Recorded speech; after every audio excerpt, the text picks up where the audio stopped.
Hi everybody, it's John. I did a video last week after the attacks in Britain, and a lot of people came back to me with some feedback and told me they really liked what I had to say, that I kind of embodied their views on many things, and inspired me to start this vlog. I had many people saying that they'd like to see more vlogs from my point of view on different current events. I've always been a current event kind of guy. Back when papers were popular, I was an avid paper reader. I read the paper from front to back, every section. I'm constantly listening to the news, picking up things, just kind of really keeping myself informed about what's going on in the world and in our government. You owe it to yourself and you owe it to your country to do that, because that's how your civil liberties get lost if you're not involved and if you don't pay attention to what's going on. So I'm going to tell you a little bit about myself. This may give you some insight into the way I think and the impact that these things have had on my views. Former college athlete, 23-year military veteran, retired E9. Been a bounty hunter, had a bounty hunt business for about 15 years while I was still in the military. I've been all over this country picking people up that didn't want to go to court and didn't want to go to jail. And myself and two of my friends that I hunted with a long time, Bird and Bake, they know who they are if they see this. We picked up a lot of people, but probably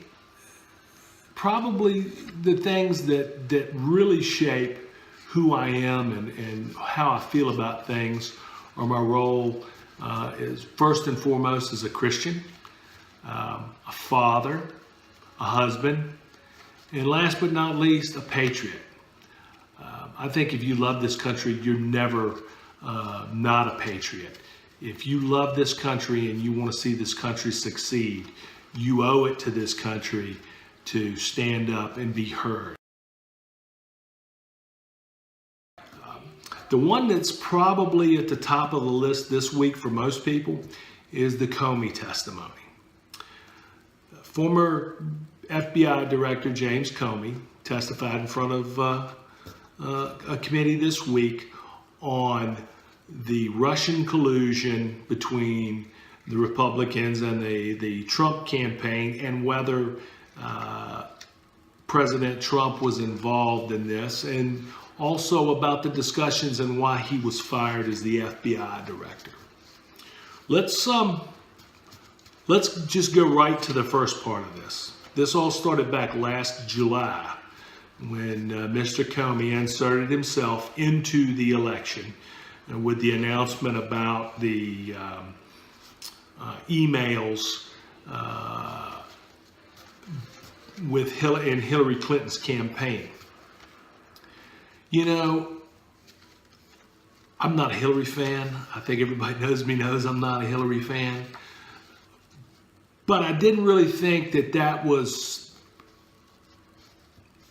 probably the best use of his time to insert himself into that.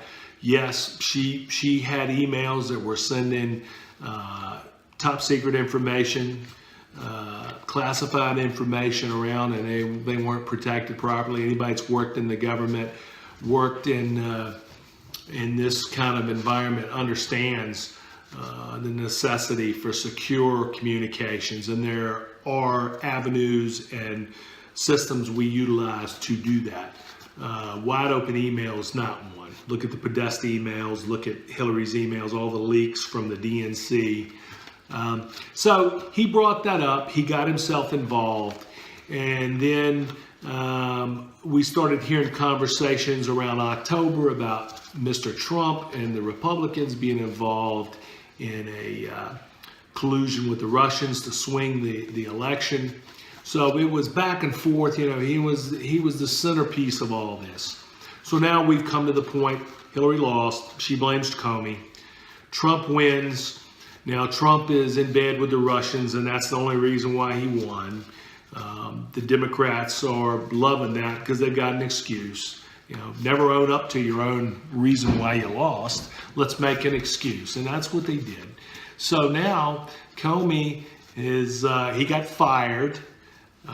Many say to do away with the Russian investigation. That's not going to do it. There's too much depth in this government and in these departments, the FBI, to think getting rid of one person would end the investigation. But really what it boils down to is, did President Trump try to influence Mr. Comey to drop the charges or possible charges against retired General Flynn, Mr. Trump's national security advisor that was fired for lying to Vice President Pence? Let me start out by saying this.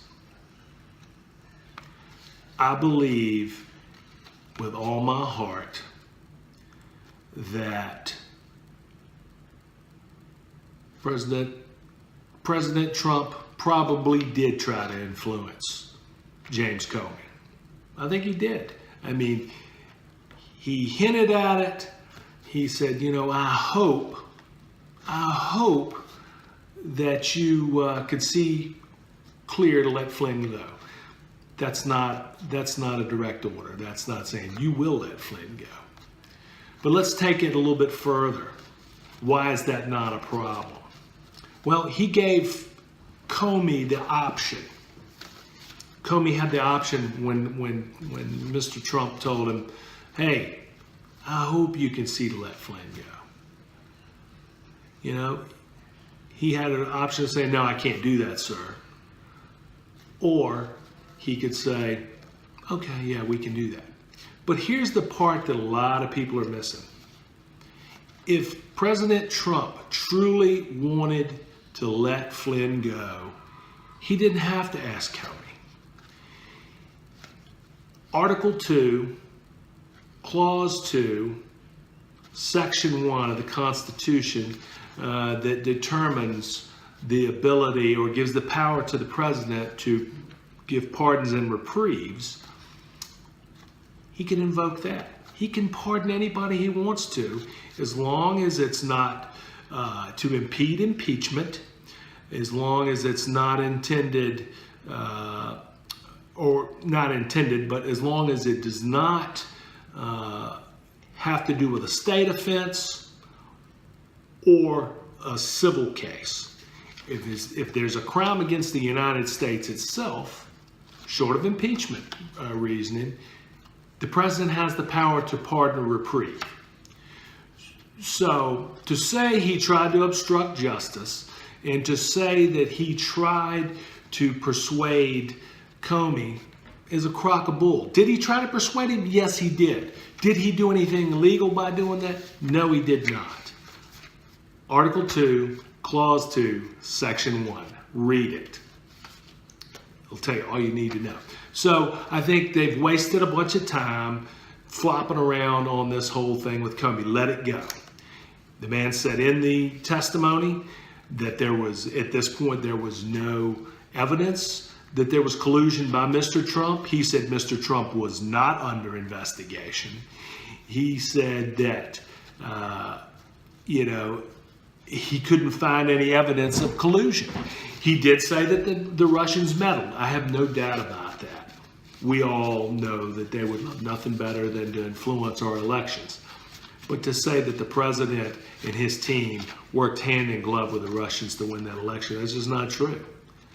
Let's put it right where the blame belongs, with Hillary Clinton. She wasn't in touch with the American people. So, hopefully this thing will clear up. I think we do need to investigate this and follow it to the nth degree on what the problems were with the election and if they did influence it. But come on. Hillary's campaign's emails and all the things that came out about her mishandling classified material, she lost that election. The deplorables. Come on, Hillary. You're done. Move on. Nobody wants to hear from you anymore. Your own party wants you to go away. You're a bitter old lady, and you just need to go.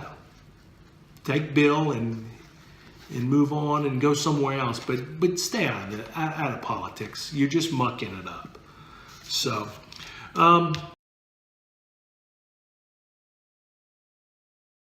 my next topic, my favorite topic, Bernie Sanders. Bernie Sanders. You know what? I think the guy's heart's in the right place. I think he does want to do good for the little guy, but he's not above lining his pockets in the process. I read something the other day that Bernie made $1 million last year. Wonder how much of that he's going to give up. He sure didn't give up a whole lot. He bought another beach house. Wonder if he's going to give up that money voluntarily and maybe give up 50 or 60% of that money, $500,000, to a soup kitchen or something. I doubt it. But the topic that bothers me about Bernie right now is Russell Vought. He was nominated to be the deputy director of the White House Office of Management and Budget. The gentleman has said he's a Christian. He wrote a paper and he stated his religious beliefs. He stated that he believed the way to salvation was through Christ, which is Christianity, and that if you don't come through Christ, you're not going to go to heaven. Well, Mr. Sanders took it upon himself to berate this guy because of that and turned it all around to say that the gentleman was, okay, you ready for it? Here's the buzzwords: hateful and Islamophobic, and he was using hate speech. So let me get this right. The guy professed what he believes in, his religious belief. I'm quite sure that Jewish people don't think that Christians know what's going on. They don't really actually believe that Christ was the Son of God. Muslims, they believe Jesus was a prophet, but they don't believe he was the Son of God. And just because our religious beliefs are different, and this gentleman voiced his religious belief, Bernie took an opportunity to grandstand and shout and make a name for himself and use those buzzwords about hate speech and all that. Here's the thing, people. The Constitution gives us the protection from a religious litmus test being utilized to keep you from getting being in public office or being appointed to something. This guy's religious views have nothing to do with the office he was appointed for. This is finance. This isn't, he's not going to be a priest or a minister for the federal government. He's going to be a guy that's working on our money. So his religious beliefs, I don't know why this even came into question. Well, I do know why, and I'm going to tell you why. It's all a way to obstruct. And what easier way, and what gets people more worked up when you start using that term hate speech and bigotry and Islamophobia. I'm going to tell you about something about Islamophobia from my perspective. Islamophobia, if you break it down, fear of Islam. Okay, what's a phobia? Fear of something. Islam. I'm not afraid of Islam. I'm not afraid of Muslims.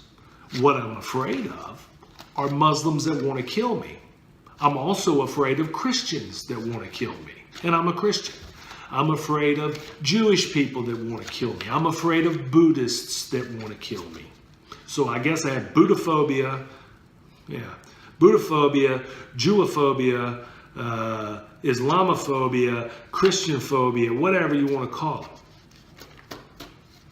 Don't use these words to enhance your position, Bernie. Okay? Don't use it to go where you want to go, and that's obstruct. Just be a man about it, Bernie, and tell him, hey, I don't like this guy. He's Republican. He goes against everything I believe in, and I don't want him there because he's part of the Wall Street, big banks. Do that, Bernie. No, you want to try to play these underhanded tricks. And here's the thing about that. That'll work for a while, but it's just like anything else. If you do it long enough, people become numb to it. And then they stop responding to it. And then when you do run across true bigotry or Islamophobia, people that actually just hate Muslims because they're Muslims, it's not going to have any, nobody's going to pay any attention. It's not going to pay any attention at all. And I'm going to use this opportunity right now to plug something for a friend of mine. I said we're friends. We met. I met him at the gun show here in Richmond probably about 2 months ago. And when I met him, you other veterans out there can probably relate to this. When I met this gentleman, I immediately felt that link. I'm around veterans all the time. But when you run up on another veteran, you kind of sense each other, and you get that feel. Now, I don't like all veterans. Some veterans are jerks, but I still get that vibe from them. But this gentleman, I met him. I'm gonna tell you something. This guy is a patriot. This guy is a patriot for the United States. This guy's also a patriot for Iraq. It's a gentleman by the name of Hamadi Jassim, okay? Hamadi, if I'm pronouncing your name wrong, buddy, please correct me. I apologize. But this gentleman was nicknamed the Terrorist Whisperer. I'm gonna hold his book up here. I bought his book. This book here, The Terrorist Whisperer. You should get it. This is awesome read. This guy put himself on the line to protect Americans in Iraq and to help root out the terrorists. Now, this gentleman, I don't know for sure, but I assume he's Muslim, but that doesn't matter to me. I'm not afraid of him. He doesn't mean me any harm. And anything, he's proven himself to be a stand-up guy. And because of that, I respect him. Now, he's caught some flack this week from some jerks that made comments about him and threatened him because he's got a picture of himself with General Petraeus in this book. And I stand with him. I stand with him, to defend him. And I'm just going to tell you, whoever it was, you know who you were. He's got a lot of people backing him. I'm one of them. You're not going to talk to him that way. That guy's done more for this country and for Iraq than you've ever thought about doing. So you need to back off of him. You got it? So Hamadi, you get any more of those threatening emails or calls, give me a call.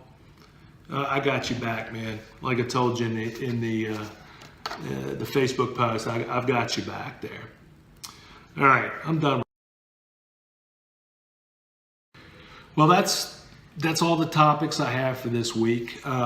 Again,